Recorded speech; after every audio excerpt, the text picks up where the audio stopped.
복음서 본문을 통해서 우리가 계속해서 예수님의 탄생으로부터 세례받으심과 시험을 이기시는 모습을 우리 계속해서 보아오고 있습니다. 예수님은 그 모습들을 통하여서 예수님께서 하나님의 아들이심을 보여주셨습니다. 그리고 이제 그 하나님이신 예수님께서 우리와 함께 하심을 보여주는 말씀이 이어집니다. 17절 본문을 보시면 이때부터 라는 말씀으로 시작합니다. 성경의 이런 표현은 분기점이 되는 표현입니다. 이제부터 예수님께서 이전과 다른 모습을 보이실 것을 말씀하는 것입니다. 이제 예수님께서 공생애를 시작하시는 것입니다. 그리고 예수님의 공생애는 예수님께서 제자들을 부르시는 것으로 시작하십니다. 성경을 보시면요, 부르시는 것이 아주 중요합니다. 성경의 많은 사건들은 부르심으로부터 시작됩니다. 하나님이 아브라함도 부르시고 모세도 부르십니다. 부르심으로 하나님을 만나고 하나님의 역사하심이 시작되는 모습을 보여준다라는 것입니다. 여러분, 요즘 극장에 가시면 예수님을 만날 수 있는 것 아시나요? 다들 보셨는지 모르겠습니다. 극장에 가시면 킹 오브 킹스라는 예수님 이야기를 담은 애니메이션이 상영 중에 있습니다. 벌써 누적 관객 수가 14일 만에 80만 명으로 올해 애니메이션 중에 역대 2위의 기록을 세우고 있다고 합니다. 혹시 만약에 안 보신 분이 있다면 한 번쯤 보셔도 좋을 것 같습니다. 그런데 그 킹 오브 킹스를 만드신 감독인 장성호 감독님이 이 만들기 위해선 투자를 받아야 되잖아요. 투자를 받기 위해서 제일 먼저 만든 장면이 예수님께서 폭풍우 가운데 제자들이 탄 배를 찾아오셨고 베드로가 물 위를 걷게 되는 그 장면을 가장 먼저 만드셨다고 합니다. 그런데 처음에 그 장면을 만들었을 때는 베드로가 먼저 예수님을 부르고 예수님께서 응답하시는 것으로 만드셨다고 해요. 그런데 그 장면을 본 그 삼일교회 송태근 목사님께서 이 장면을 지적하셨습니다. 아니다, 이렇게 하면 안 됩니다. 제자들은 예수님을 못 알아보고 예수님이 제자들을 부르셨을 때 그때 제자들이 예수님을 알아보도록 바꾸어야 됩니다라고 조언해 주셨다고 해요. 그래서 그 이후에 이 감독님이 부르심에 대한 중요성을 깨닫고 그렇게 바꾸셨다고 합니다. 그런 인터뷰의 장면이 있습니다. 여러분, 부르심이라는 것이 우리 그리스도인에게 얼마나 중요한지를 생각해야 된다라는 것이죠.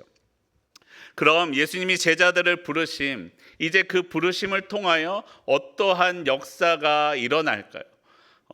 예수님은 제자들을 왜 부르고 계실까요? 저는 어린 시절에 지금 저희 10단지 같은 저희 아파트 같은 이런 복도식 아파트에 살았습니다. 그리고 아파트 끝에는 놀이터가 있었어요. 요즘 아이들은 그럴 시간이 없지만 아파트 끝에 있는 놀이터나 그 앞에는 그땐 차도 많지 않았기 때문에 주차장에서 놀다 보면 시간 가는 줄을 몰랐죠. 그때 저녁 시간이 되면 어머니께서 복도 끝으로 오셔서 위에서 부르십니다. 의호야. 왜 부르실까요? 밥 먹으라고. 이제 늦었으니까 들어오라고 부르십니다. 부르시는 이유는 그만 놀고 들어오라는 것과 들어와서 밥 먹어라라는 목적이 있기 때문에 저를 부르시는 것이죠. 여러분, 부른다라는 것에는요, 이유가 있습니다. 그럼 예수님은 제자들을 왜 부르고 계실까요? 오늘 본문 4장 17절 우리 다시 함께 한 목소리로 보겠습니다. 이때부터 예수께서 비로소 전파하여 이르시되 회개하라, 천국이 가까이 왔느니라 하시더라. 아멘. 먼저 예수님은 사람들이 그리고 제자들이 회개하게 하기 위하여 부르셨습니다. 회개는 하나님이신 예수님을 만나기 위한 필수적인 과정이었습니다. 회개는 해도 되고 안 해도 되는 것이 아니었습니다. 예수님은 회개하라라고 명령하십니다. 그렇기 때문에 명령을 들은 사람은 명령대로 해야만 하는 것이 바로 회개였습니다. 왜냐하면 회개가 없이는 하나님 나라의 백성이 될 수 없었기 때문입니다. 이제 곧 하나님의 나라, 하나님의 주권과 통치가 예수님의 사역으로 인하여 이 땅 가운데 임하게 될 것입니다. 그런데 회개하지 않으면 그 하나님 나라의 백성으로서 하나님 나라를 누릴 수 없기 때문입니다. 여러분이 인터넷 사이트를 가입할 때도 그렇지 않습니까? 뭘 해야 돼요? 약관의 동의를 해야 됩니다. 약관의 동의를 하셔야, 거기에 분명히 나와 있습니다. 약관의 동의를 하지 않으실 수도 있지만 동의하지 않으시면 이 사이트에선 가입할 수 없습니다 라고 이야기합니다. 사이트를 이용할 수 없습니다. 하나님 나라에 들어가기 위해서는 회개라는 하나님의 일에 동참해야 하나님의 나라를 누릴 수 있다라고 말씀하는 것입니다. 그런데 여러분 생각해 보세요. 가입할 때 약관 읽어보는 분 있으신가요? 변호사쯤 되는 분들은 읽으신다고도 하는데 저는 거의 읽어본 적이 없는 것 같습니다.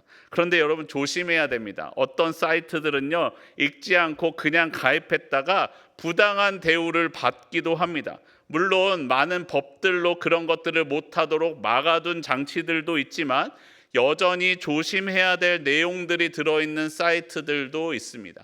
그럼 여러분, 하나님 나라에 가입하기 위해 회개해야 된다라고 말씀드렸는데 여러분 회개를 잘 하고 계십니까?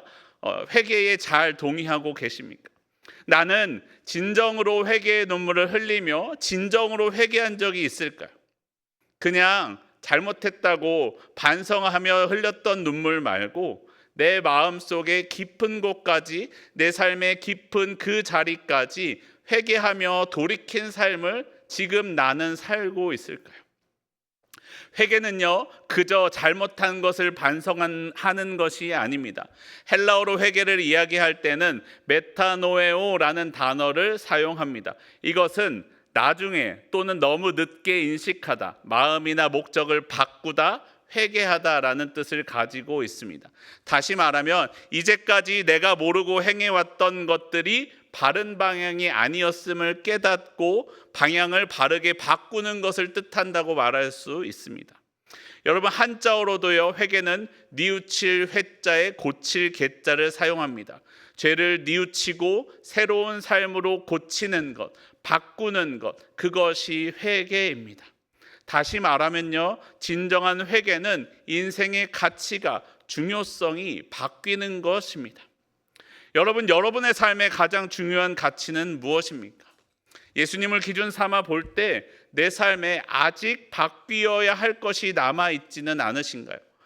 우리는 회개하여 예수님을 따라 삶의 방향을 바꾸어야만 합니다. 왜냐하면 하나님의 나라가 가까이 왔기 때문입니다.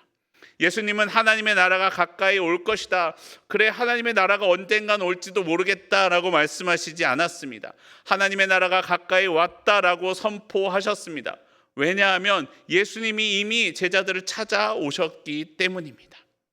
하나님의 나라가 임하면요, 중요한 가치는 바뀌게 되어 있습니다. 소중하게 여겼던 것을 더 이상 소중하게 여기지 않게 됩니다. 왜냐하면 더 소중한 것, 더 중요한 것을 만났기 때문입니다. 예수님을 만나면, 회개하면 우리도 그렇게 됩니다. 물론 여러분, 그렇다고 해서 여러분이 모든 삶을 다 내팽개치고 기도원으로 들어가서 성경만 읽고 기도만 하라, 이런 말씀은 당연하게도 아닙니다.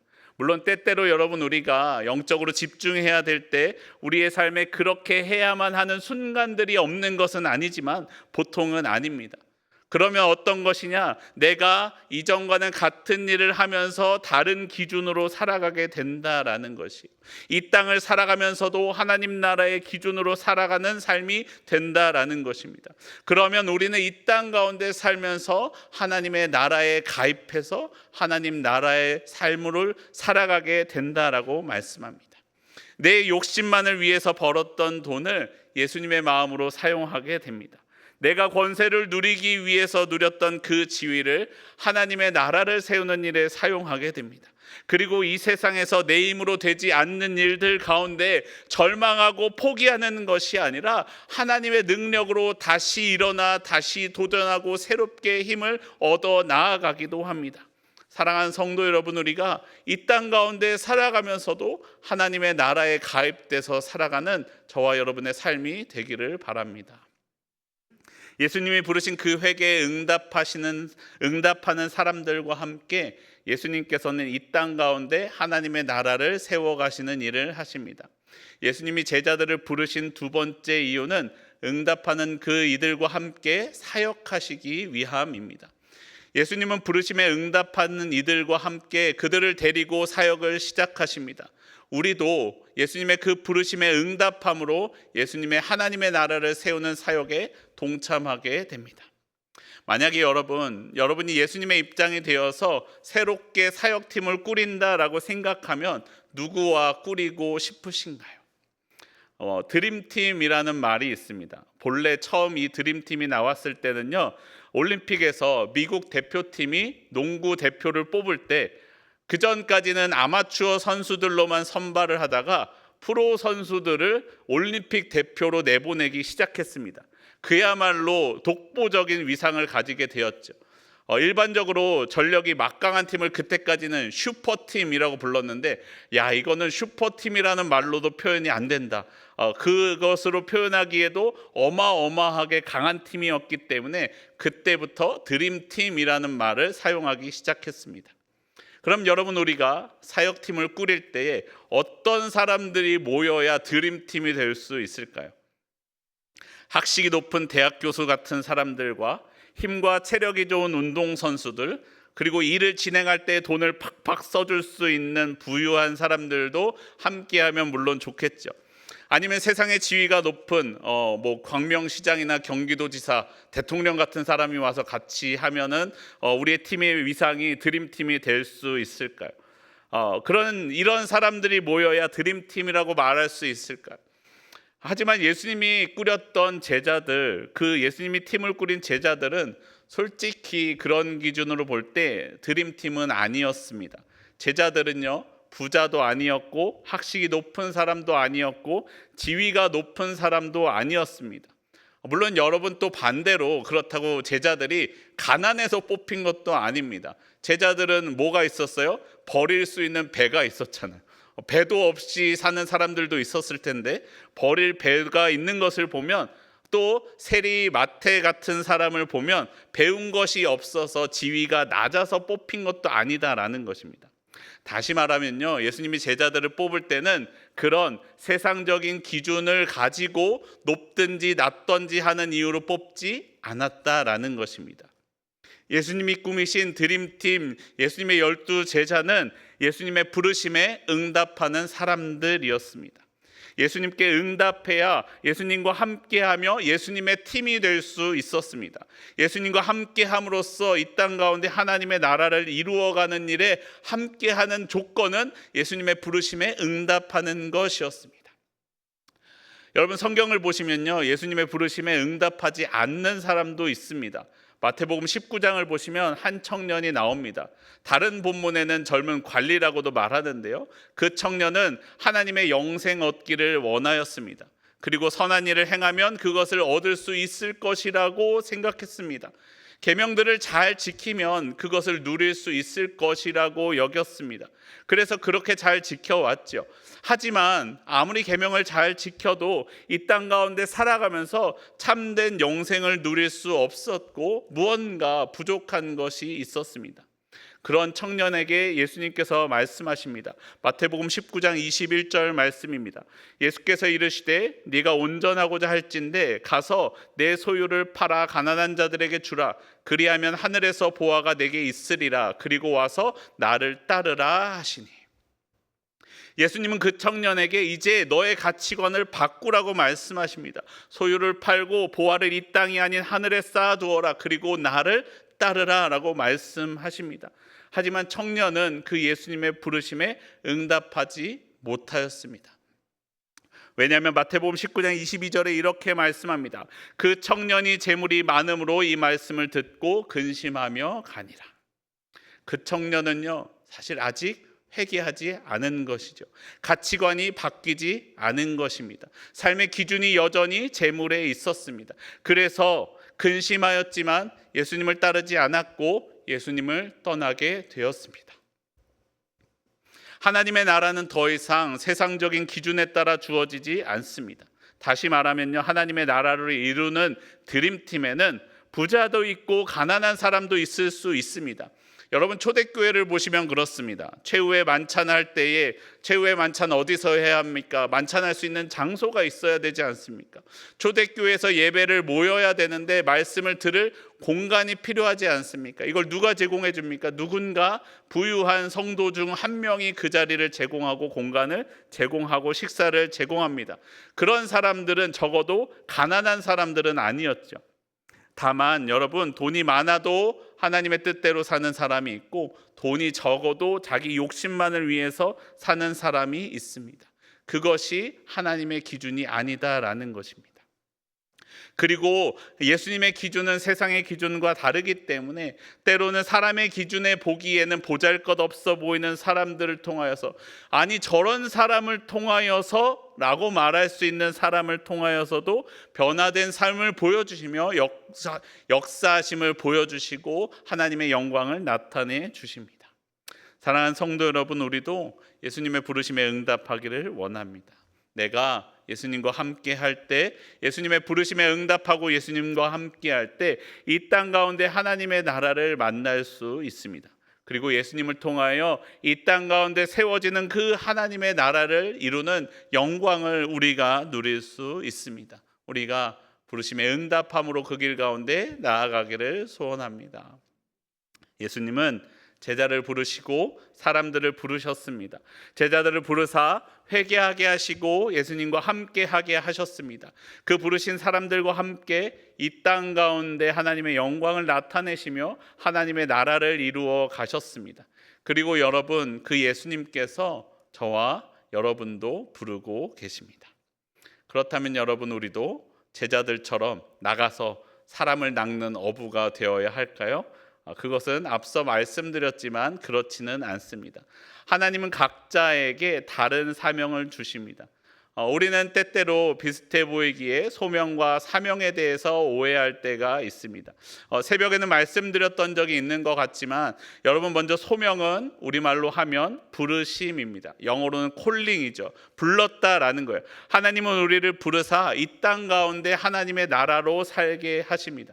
하나님의 나라의 시민으로서, 자녀로서 우리는 이 땅을 살아갑니다. 여러분, 소명, 부르심이라는 것은요, 우리에게 어떤 특정한 일을 요구하는 것이 아닙니다.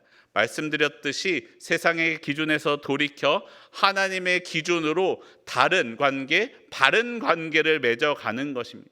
하나님은요, 부르실 때 그 관계에 대해서 말씀하십니다. 여러분, 그 관계가 중요합니다. 나를 부르신 이가 누구이신가? 그분은 어떤 분이신가? 그분이 원하시는 것은 무엇인가? 그분과 나의 관계는 어떤가? 그것이 바로 우리에게 부르심을 받은 이들에게 중요합니다. 그래서 하나님은요, 부르신 이들을요, 거듭해서 시험하십니다. 하나님이 시험하시는 본질은요, 떨어뜨리고 탈락시키고 괴롭게 하기 위한 것이 아닙니다. 하나님의 나라에 합당한 사람을 선별하는 선별 시험이 아니에요. 하나님의 시험은요, 모르는 것을 알게 하고 중요한 것이 무엇인지를 알게 해주기 위해서 하나님은 끊임없이 사람들을 시험하십니다. 하나님은 사람을 이 땅 가운데에서 하나님을 닮은 존재로서 창조하셨습니다. 최초의 인간 아담은 그 하나님을 닮은 형상에서 떠나갔습니다. 하지만 하나님은 여전히 아담을 부르셨죠. 그리고 그에게 복음을 주사 우리가 다시 하나님의 형상을 회복할 수 있게 해 주셨습니다. 하나님의 부르심에 응답할 수 있게 해 주셨습니다. 그 부르심에 응답함으로 우리는 이 땅 가운데 하나님을 닮은 하나님의 자녀로서 하나님의 나라를 이 땅 가운데에서도 살아갈 수 있는 것입니다.